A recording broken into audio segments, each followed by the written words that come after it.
नमस्कार मंडळी, कशा आहात? बरे आहात ना? आजची रेसिपी लक्ष देऊन बघा बरं का, कारण ह्या रेसिपीचं नाव तुम्ही ठेवायचं आहे.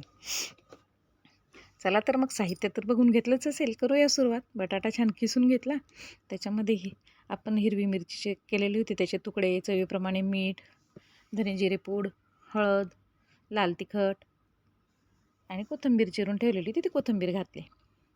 याच्यावर वरतून चिली फ्लेक्स टाकले. माझ्याकडे चाट मसाला संपलेला होता, तुम्ही तो पण टाका थोडासा, त्याच्याने छान टेस्ट येते अजून. आणि मिश्रण कालवून घ्यायचं. आणि मिश्रण कालवून घेतलं, त्याचे 2 गोळे करून ठेवून द्यायचे साईडला. त्यात 1 वाटी रवा, 1 वाटी गव्हाचं पीठ, चवीपुरतं मीठ टाकायचं आणि वरून कोथिंबीर टाकलेली.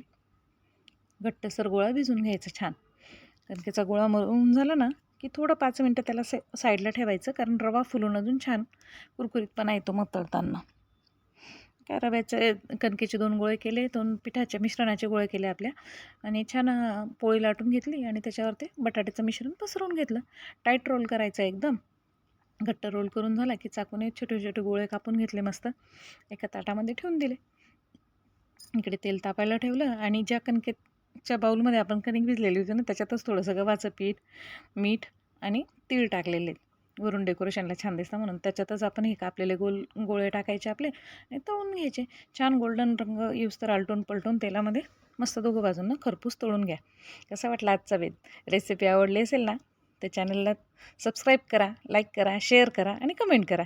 आणि मला नाव नक्की सांगा बरं का कमेंट करून, की काय नाव आहे. मस्त केचपसोबत आणि चिंचेच्या चटणीसोबत सर्व करा.